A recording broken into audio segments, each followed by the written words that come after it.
You are 50 feet below the waterline. You have been below the waterline for 4 days. Above you, right now, there are men in white tie eating their dessert and women in gowns dancing and a ship's orchestra playing something bright. There is a dining saloon that holds 550 people. There is a Turkish bath and a swimming pool and a gymnasium with an electric camel for the first-class passengers to ride while they look out at the sea. You have not seen any of this.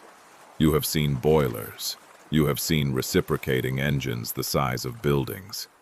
You have seen shafts and valves and gauges and the specific orange glow of coal fire reflected on steel walls. And you have heard for 96 hours without interruption the sound of a machine so large it has its own weather. The heat, the noise, and the smell of oil and metal and the work of men. You know this ship from the inside out. You know things the men in the dining saloon do not know. You know, for instance, exactly how fast she is going. You know what the hull feels like when something hits it. In 11 minutes, you are going to find out if what you know is enough. It isn't, but you are going to stay anyway.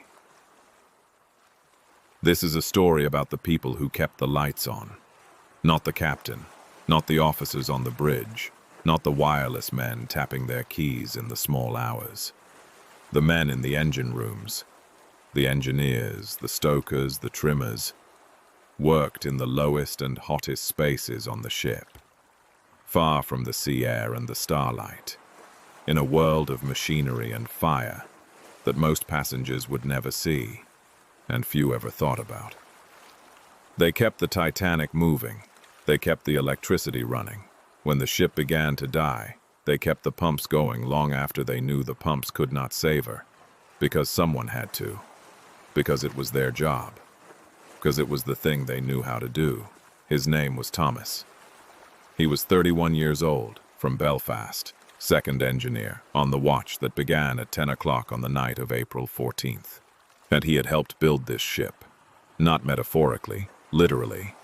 He had worked in the Harland and Wolff yards for 7 years before signing on with White Star, had seen the Titanic's keel laid down, and her hull rise, and her funnels go on, had watched her become the largest moving object ever built by human hands. He knew her, the way you know something you have made with your own. He was proud of this. He had 3 more hours left to be proud of it. In this story, you are the engineer. The machinery around you is yours. Tonight you will find out what that means. The sound is the first thing to understand. Not the idea of the sound, the actual sound, the physical reality of standing inside a space that contains 4 reciprocating engines of 15,000 horsepower each, plus the turbine, plus 29 boilers, plus all the subsidiary machinery of a ship that is also a city. The generators, the pumps, the ventilation, the refrigeration, the electric cranes, the 100 small systems that keep the passengers comfortable in their cabins 7 decks above. The sound of all of this at once is not loud in the ordinary sense of the word loud. It is not something that damages. It is something that replaces. It replaces silence so completely and so constantly that after a day you stop noticing it as noise and it becomes simply the condition of existing here, the medium through which all other information arrives. You feel it more than you hear it. The floor vibrates, the walls vibrate, your teeth slightly. When you put your hand on the engine casing, the vibration comes up through your palm and you can read it, not in a mystical way, and in a mechanical way, the way a good doctor reads a pulse, extracting information from the frequency and the quality of the movement about what is happening inside. You have spent 7 years learning to read it. You know what healthy sounds like. You know what it sounds like when something is wrong. Right now it sounds healthy. Right now the Titanic is running at just over 22 knots, which is close to full speed, which is the thing that will kill her, though you do not know this yet. The engine room runs in 4-hour watches. You came on at 10. The watch before you was Shepard's. Herbert Shepard, good engineer, careful. The kind of man who hands over a watch with a complete briefing and no surprises. He told you, all normal. 22.5 knots. Boiler pressure steady, no issues. You said, right. And he said, cold night up top. You said, wouldn't know. He smiled. The specific smile of the engine room. The smile of men who work below and have made a kind of pride out of not seeing the top, and went off watch. That was at 10 o'clock. It is now 11:40. Everything is still normal. You are doing your rounds when you feel it. The engineer's rounds are a ritual. Every 20 minutes you walk the length of the engine room, from the forward bulkhead to the aft, past each set of cylinders, checking the gauges, checking the temperature of the bearing surfaces, listening, feeling the vibration through your boots. It takes 9 minutes when you do it properly. You always do it properly. It was drilled into you at Harland and Wolff and reinforced at sea. The rounds are the job. The rounds are the way you know what the machine is doing before the machine tells you something is wrong in a way that is difficult to correct. You know things on this watch that the passengers do not know. You know that the Titanic's engines burn 825 tons of coal per day. You know there are 25 firemen on your watch alone, working in 3-man teams at each boiler front, shoveling coal in a rhythm that is almost musical when the watch is going well. The sound of the shovels and the roar of the fires and the metallic crash of the furnace doors opening and closing.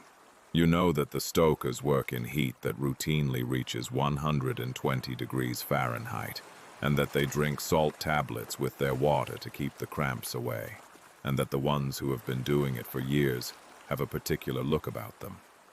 A stripped-down, essential quality, as if everything non-essential has long since burned off. You know that at 22 knots, the Titanic covers approximately 600 miles per day. You know that the North Atlantic in April is cold enough to kill a man in the water in under 20 minutes. What you do not know is that the wireless room has received 6 ice warnings today. You do not know that the captain discussed the ice with the managing director of the White Star Line at dinner tonight, and that the conversation ended without any decision to slow down. You do not know that the lookouts in the crow's nest are watching the dark water ahead without binoculars, because the binoculars are missing from their box, and no one has resolved this. You know the engine room. You do not know the bridge. This is the division of knowledge on a large ship. The men who see the whole picture, and the men who see their part of it perfectly. You see your part of it perfectly. At 11:40, you are walking past Boiler Room 6 when the telegraph rings. And the engine room telegraph is a brass instrument mounted at each engineer's station and repeated on the bridge. When the bridge wants something from the engine room, they ring it. The telegraph arm moves to the command. Ahead full, half ahead, slow, stop, astern. And, in the engine room, the duplicate arm moves to match it. And you acknowledge it by moving your own arm to confirm, and then you execute whatever the command requires. This is the communication between the men who see the sea and the men who move the ship through it. It is simple. It has worked for 40 years of steamship navigation.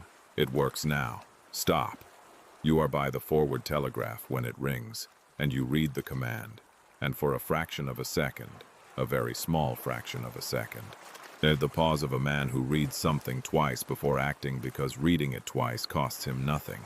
You register it, and then you respond. Stop. You execute the order. The throttles close. The reciprocating engines begin to slow.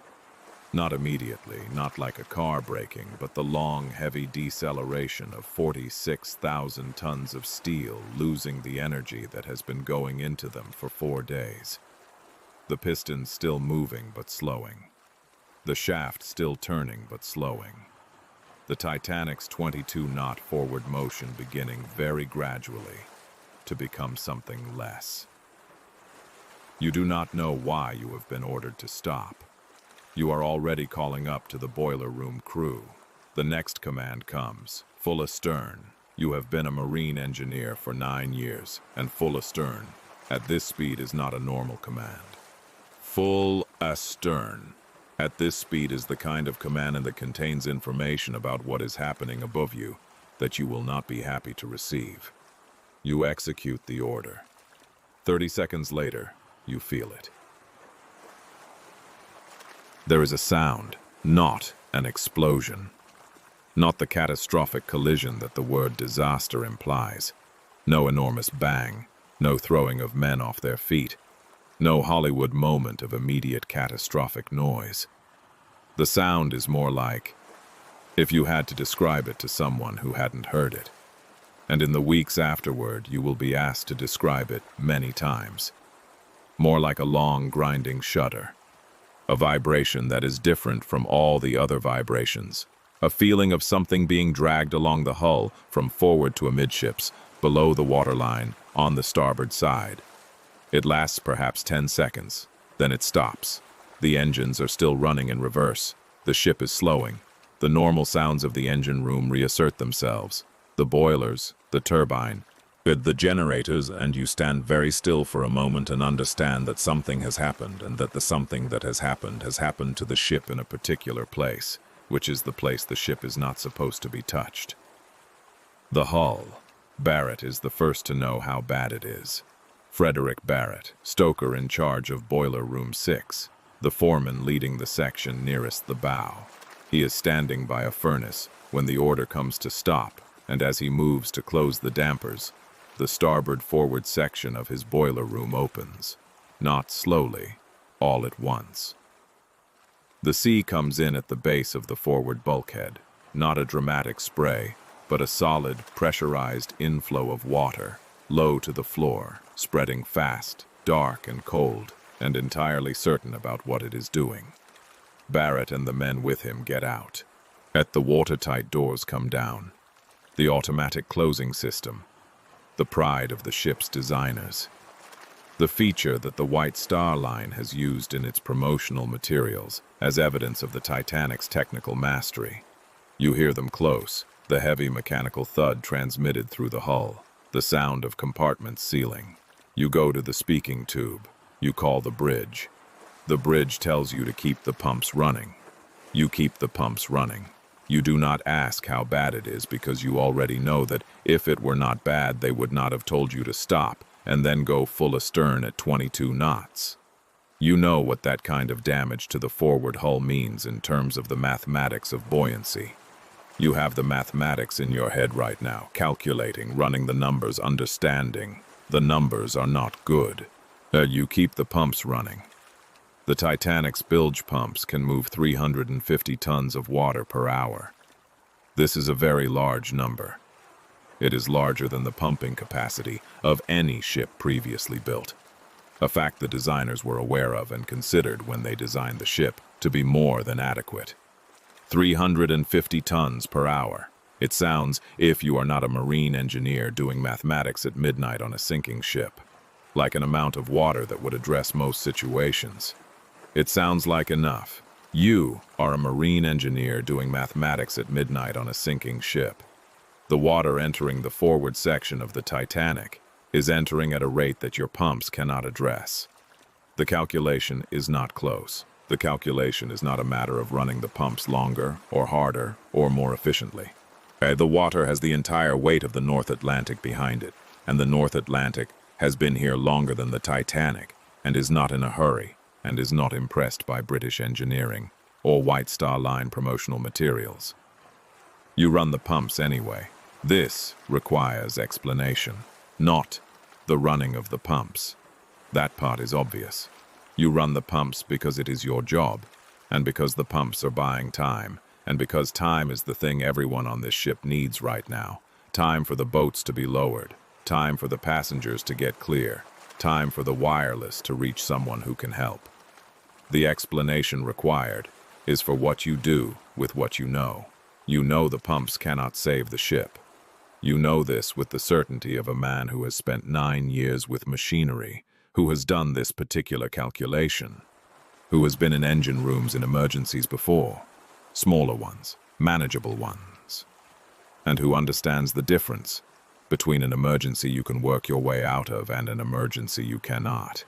This is an emergency you cannot work your way out of, and yet you are going to stay here, in the engine room, running the pumps for as long as there is any power to run them, because the alternative is to stop doing the thing you know how to do, and that is not a thing you can bring yourself to do. You are not brave, exactly. You are simply thorough.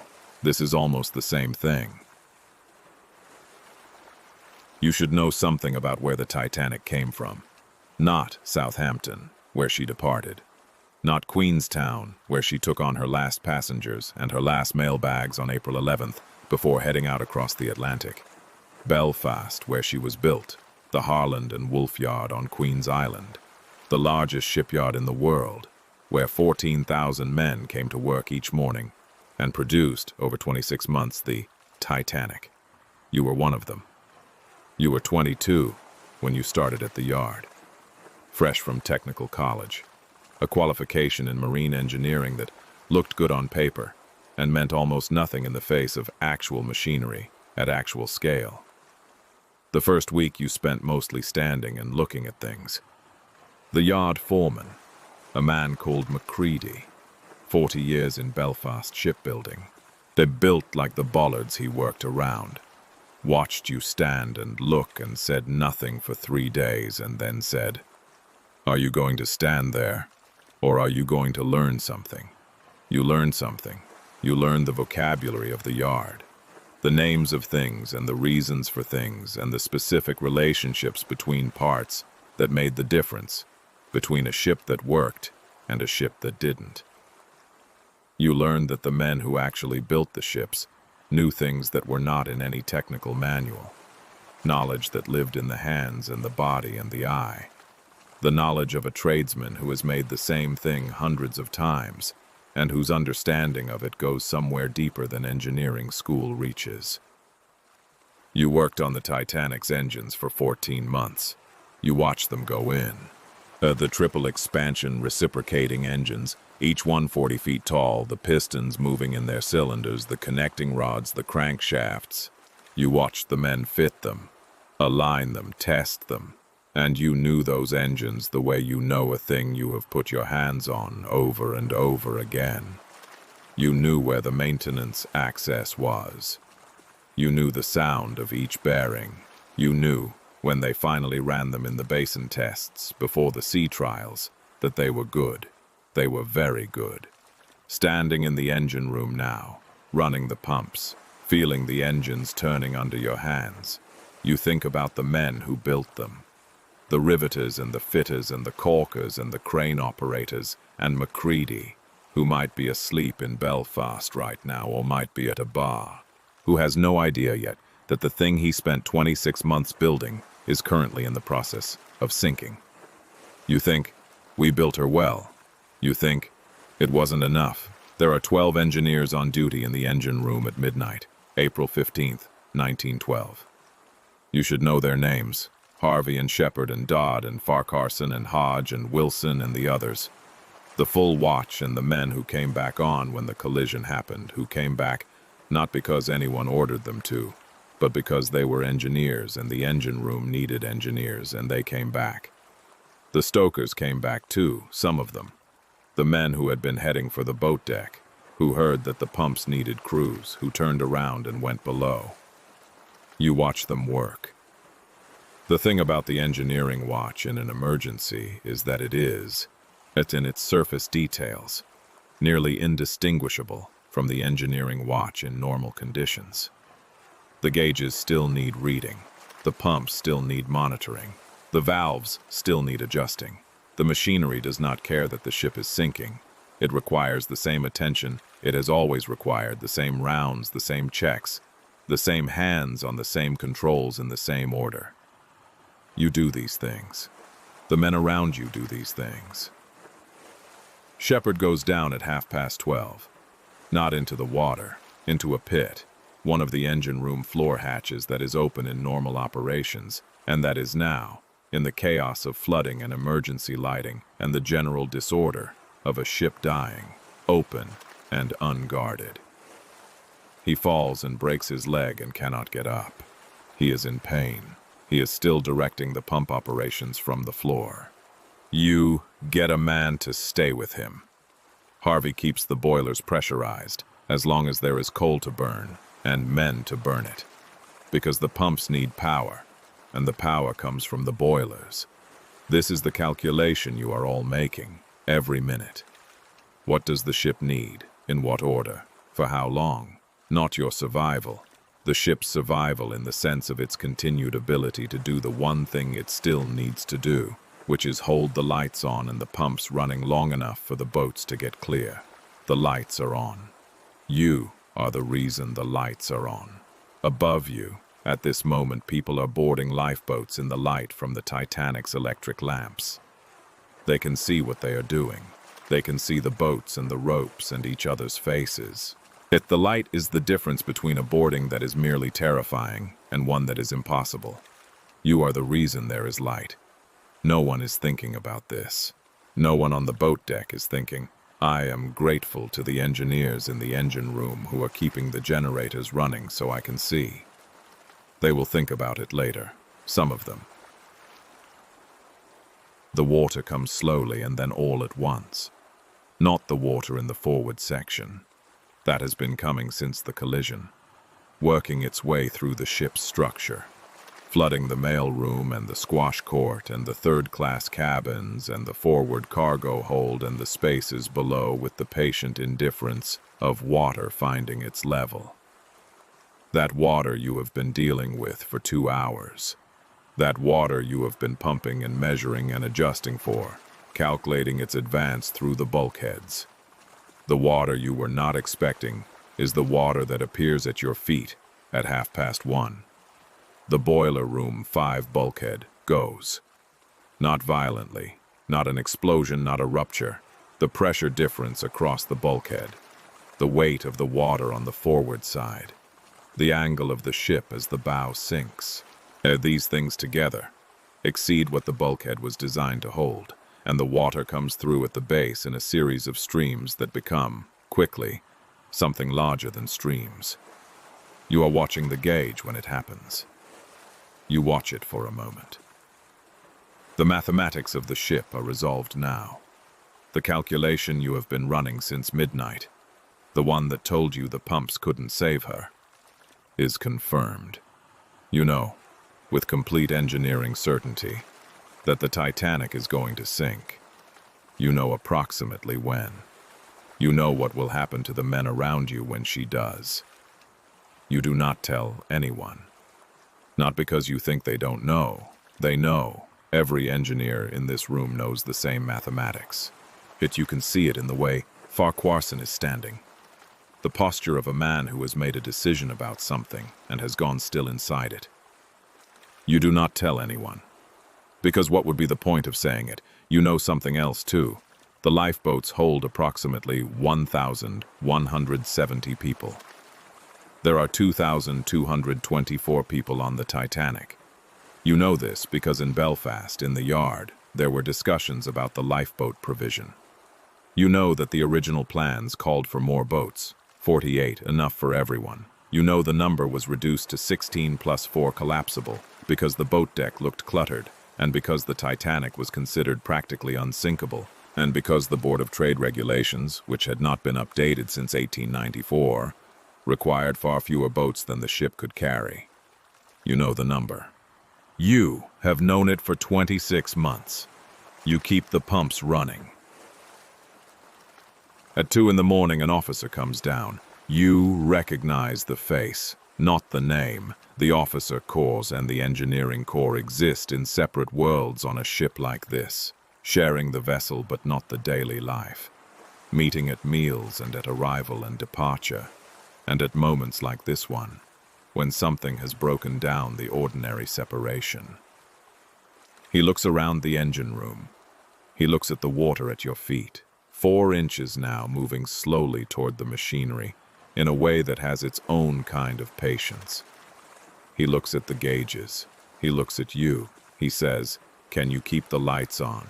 You say, "For a while." He says, "How long?" You say, "As long as the generators hold," which is as long as the boilers hold, which is as long as the coal keeps burning, which is, you look at the water, maybe 30 minutes. He nods, and he says, "Keep them on as long as you can." He goes back up. You wonder, watching him go, what it is like on the boat deck. You have been below for 4 hours since the collision, and you have no direct knowledge of what the evacuation looks like, how many boats have gone, how many people are still on the ship. The last information you had was from a fireman who came down briefly for a tool and said the deck was nearly clear, said most of the boats were away, said it was cold up there. Clear, the stars like you wouldn't believe. You think about the stars. You have not seen stars in 4 days. You think about Belfast, standing on the roof of the technical college in the evening, the shipyard visible from there, the cranes lit up, the sounds of the yard carrying across the water, the smell of coal smoke and welding and river mud. But you think about a pub near the yard where you used to go after the late shift with the other apprentices, a dark, narrow place with sawdust on the floor where nobody talked about engineering, and you played cards and it was always raining outside. You think, "I would very much like to be in that pub right now." You laugh. It is the genuine laugh of a man finding something funny under difficult circumstances. And the man nearest you, a junior engineer named Collins, 23, Belfast also, good kid, looks at you with an expression that is partly alarmed and partly grateful. You say, "All right, Collins." He says, "All right." You say, "Good man. Watch that gauge." He watches the gauge. At 2:10 you do your last rounds. Not because you have been told to, not because the rounds can change anything at this point. The water is 12 inches deep in the forward section of the engine room, and the pumps are running, but the pumps are not winning, and have not been winning for some time. You do the rounds because you have done rounds every 20 minutes for 4 days, and it is the organizing principle of your working life on this ship, the ritual that contains the knowledge, and doing it now, under these circumstances, is the only way you know to be present. You walk the length of the engine room for the last time. The engines are running, not at full power, nothing close to full power. The order has been to focus the steam on the generators and the pumps rather than the propulsion. But because propulsion is no longer the point, but they are running. The pistons are moving, the crankshafts are turning. The sound and the vibration that has been the constant companion of your 4 days on this ship is still there, reduced but present, the mechanical heartbeat continuing. You stop at each gauge. You read each one. You make the mental note, the habitual note of the engineer's rounds, the internal log of everything observed, and then you release it, because there is no log to write it in tonight, and no watch handover coming. And the only purpose of noting it now is the same purpose the rounds have always served. Presence, attention, respect for the machine. The machine deserves your respect. You built it. You have run it for 4 days. You have watched it work exactly as it was supposed to work. So the boilers and the engines and the turbine performing to specification, doing everything that was asked of them. Doing it well. The machine did not fail tonight. Let that be clear. The ship did not sink because the engines failed, or because the boilers failed, or because the engineering was wrong. The ship sank because something happened to the hull, above the waterline of the engineering department's authority and knowledge, on the bridge and in the path, chosen and in the speed maintained. And the engineering department is dying, some of it, with a machine that performed perfectly until the sea came in. You think about Macready and Belfast. You think about the men on the ways, the riveters and the fitters. You think, we built her right. You think it without bitterness. It is simply true. The Carpathia arrives at 4:10 in the morning. By then, the Titanic has been on the bottom of the North Atlantic for 2 hours.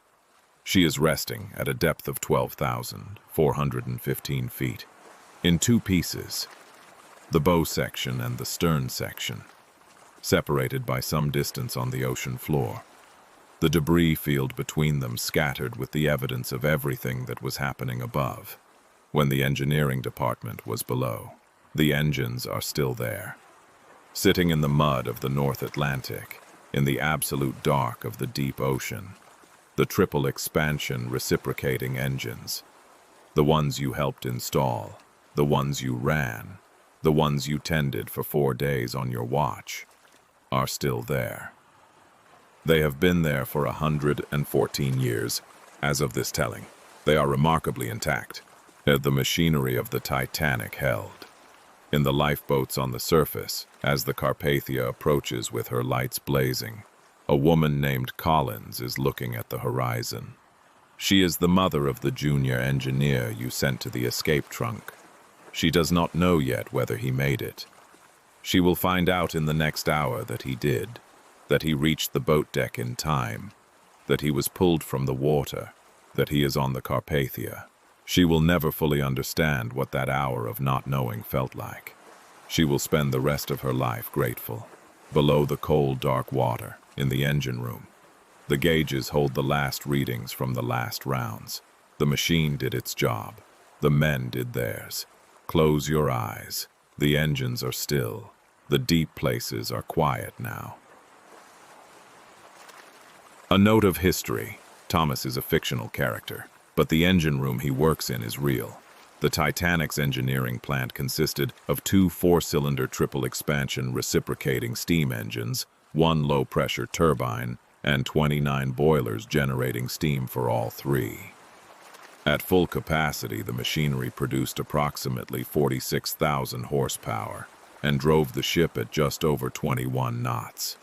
The engineering department comprised some 35 officers and engineers, plus a stokehold crew of over 100 firemen, trimmers, and coal handlers.